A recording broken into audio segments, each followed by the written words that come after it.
देश प्रदेश में आपका स्वागत है। सतीश झा। आप मूर्ति चाहते हैं या विकास, विचार चाहते हैं या पत्थर?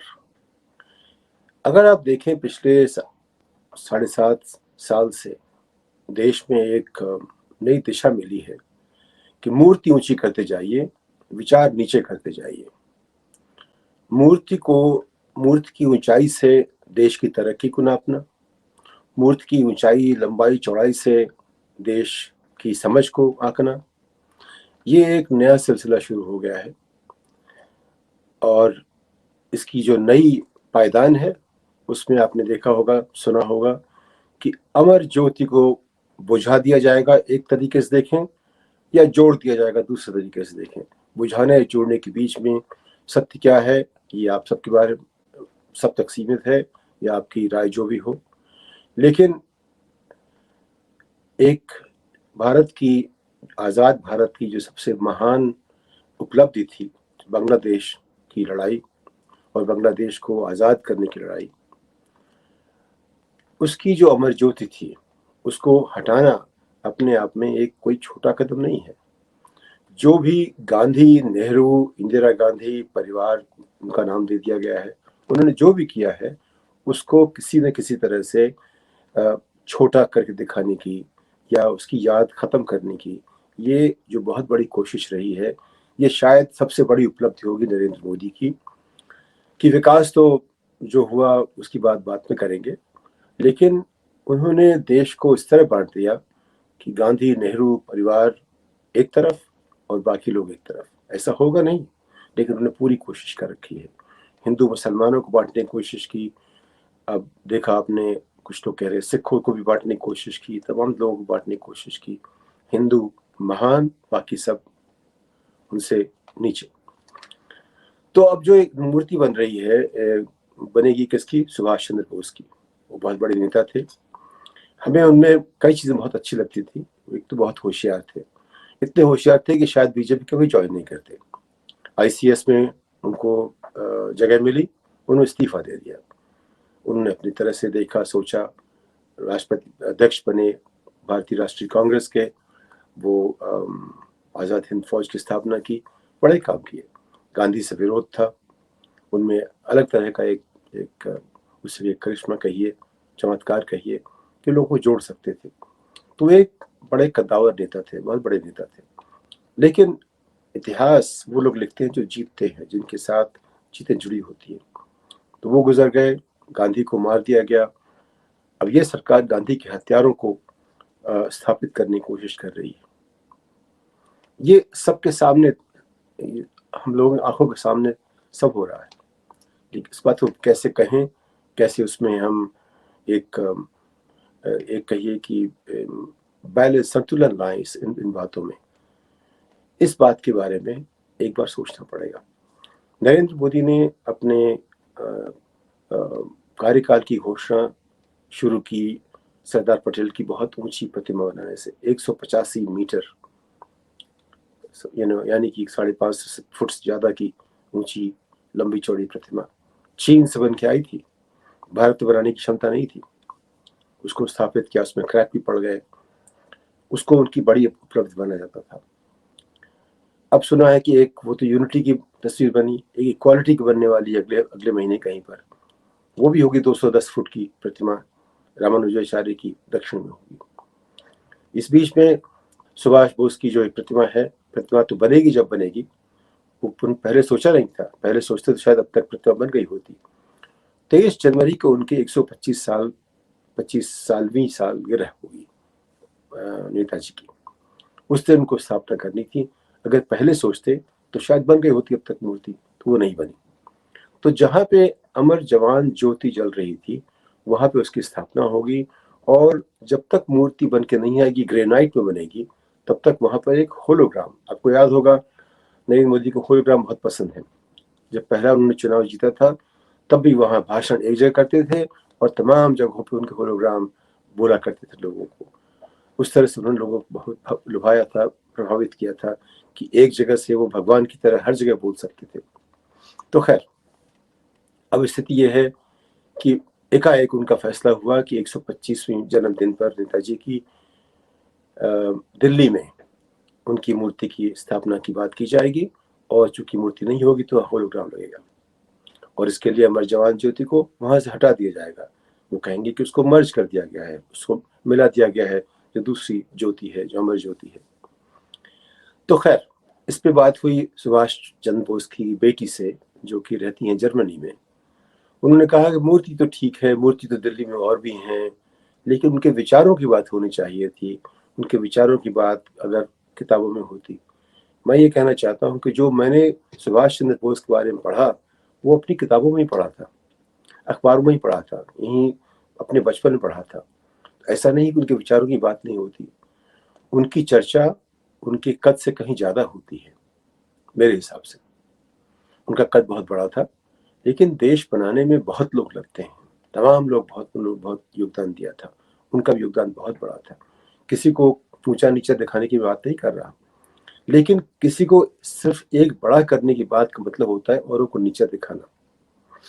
आज के इतिहास में जब मैंने 1960-70 में पढ़ते हुए सुभाष चंद्र बोस के बारे में किताबों में पढ़ा था, उन्हीं टेक्स्ट बुक्स पढ़ा था, उन्हीं कॉलेजेस पढ़ा था, सरकारी स्कूलों में पढ़ा था, जो आज की सरकार चलाती है। और तब तो सरकार कांग्रेस की थी, तब भी उनकी बात होती थी। तो ऐसा क्या है एकाएक कि उन्होंने एक माहौल बना दिया है कि कांग्रेस ने सिर्फ नेहरू गांधी की बात की, बाकी किसी की नहीं की। मेरा मानना है कि जो भी आज की जो भारतीय इतिहास की जो समझ मेरी है, स्कूलों से है, क्योंकि मैं इतिहास का छात्र नहीं हूँ।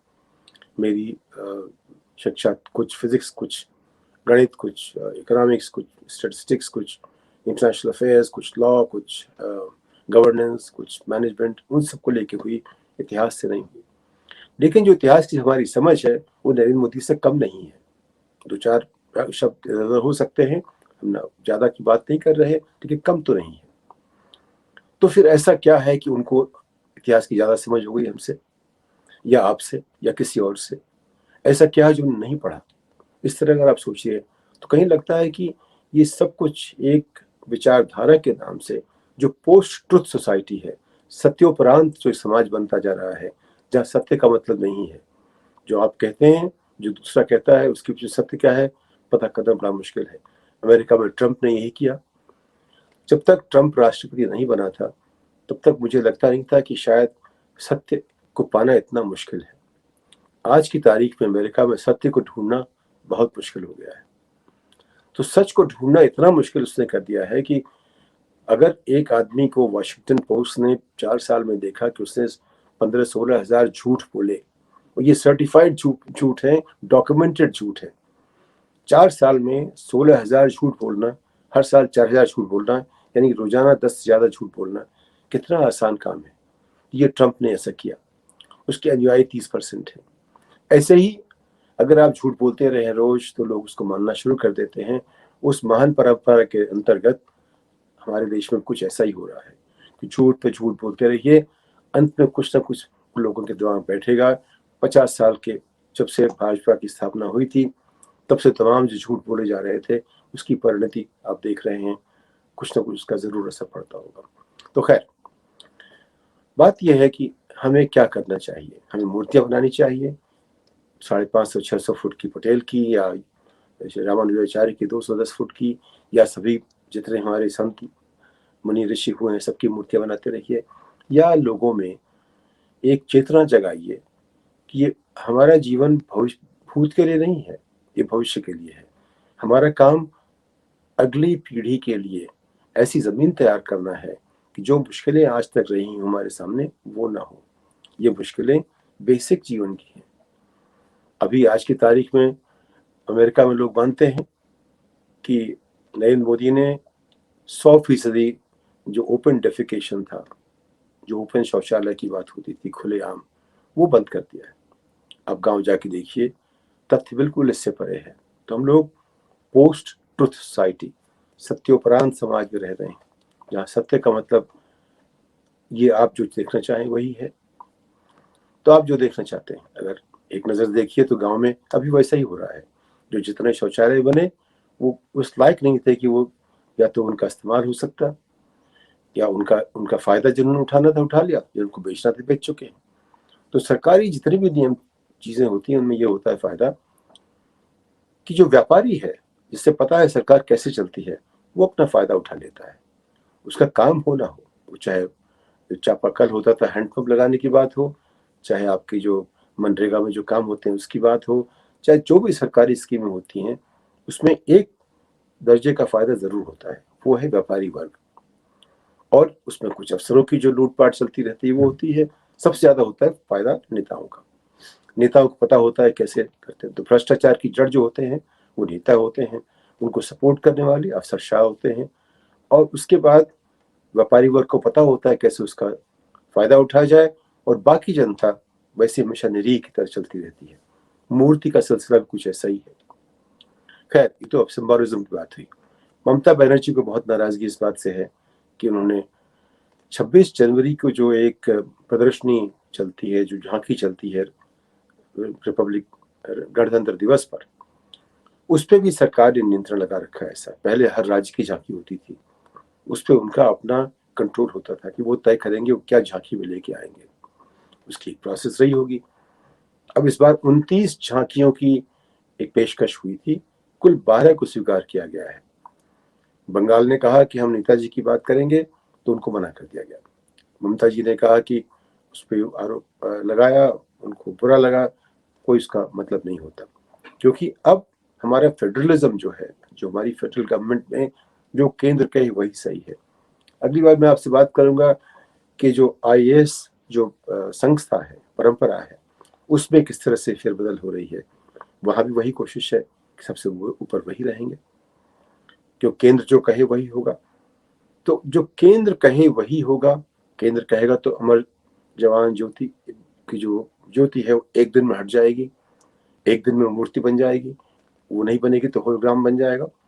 यानी कि ये सारे फैसले कुछ तुगलकी लगते हैं हमेशा, उनमें सोच विचार नहीं होता। उनमें यह है कि बादशाह को लगा कि ऐसा होना चाहिए तो ऐसा कर दिया जाए। तब हम चाहते क्या हैं? हम मूर्ति चाहते हैं या विचार चाहते हैं? हमारा देश कैसा होना चाहिए? हमें कभी भूलना नहीं चाहिए कि जो एक कैलिफोर्निया जो छोटा सा राज्य है, 50 राज्यों में एक राज्य है कैलिफोर्निया अमेरिका में, वहां की आमदनी, राज्य की आमदनी भारत की राष्ट्रीय आमदनी की दुगनी है। वहां कितने लोग रहते हैं? 6 करोड़, 5.5 6 करोड़। भारत में कितने रहते हैं? 140 करोड़, 130 करोड़। इतना फर्क क्यों है? ये सोचने की बात है। वो सोच मूर्ति से खत्म नहीं होगी। अब कितनी मूर्तियां लगा दो, उससे आपके वोट बढ़ सकते हैं, उससे आप अंधविश्वास को फैला सकते हैं, उससे आप अंधेरा ला सकते हैं, उससे आप लोगों की आंखों पट्टी बांध सकते हैं, उससे विकास नहीं कर सकते। तो अगर मूर्ति ही सरकार का मतलब है, सरकार का मतलब अगर आप संवैधानिक ढंग से देखें तो मूर्ति से अलग होना चाहिए था। मूर्ति से जुड़ना संविधान के खिलाफ है। सरकार का कोई भी व्यक्ति मूर्ति को लेके बातचीत करे, उसका उद्घाटन करे, ये संविधान के खिलाफ होना चाहिए था। मेरा मानना है कि है भी, क्योंकि वो मूर्ति किसी एक धर्म से जुड़ी हुई है। धर्म को सपोर्ट करना ये सरकार का काम नहीं है। सरकार का काम है गवर्नेंस। कैसे गरीब से गरीब आदमी को इतना आदर दिया जा सके कि वो अपना भविष्य बना सके, वो है सरकार का काम। सरकार का काम ये है कि अन्याय ना हो। जो आज की तकनीक से, जो मानव प्रगति से जो अब तक संभव हो सकता है, वो हर नागरिक को मिले, ये सरकार का काम है। उसका काम ये नहीं है कि अंधविश्वासों को लेके सबके ऊपर थोपे और इस तरह की एक परंपरा, एक बहस, एक मुहिम चला दे कि सब लोग भविष्य को देख ना पाए और सिर्फ पीछे देखते रह जाएं।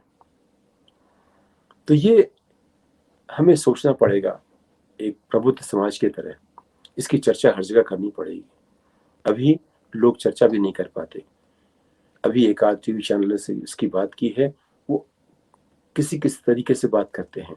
जैसे अनीता फैफ को लेकर चले आए, सुभाष जी की बेटी को लेकर चले आए, तो उन्होंने कुछ कुछ कह दिया। उनको सुन के लगा कि वो खुद भी कह रही थी कि मूर्ति तो दिल्ली में और भी है नेताजी की, ठीक है एक और बना दी, अच्छा लगता है सोच के, लेकिन विचार की बात करें। तो अगर आप उन्होंने खुद भी कहा कि नेताजी का मतलब मूर्ति नहीं है, नेताजी का मतलब उनके विचार हैं। तो अगर हमें हमारी सरकार को, हमारे प्रिय नेता को पसंद है कि नेताजी की बात सब तक पहुँचे, तो उनके विचारों की बात करते हैं। उन्होंने कैसी बात की? वो क्या चाहते हैं? क्या चाहते थे? उनके सपनों का भारत कैसा था? उस पर चर्चा करते हैं, तो बहुत अच्छा लगता है। इस बात के साथ आपसे विदा लेता हूँ अगली पायदान तक। नमस्कार।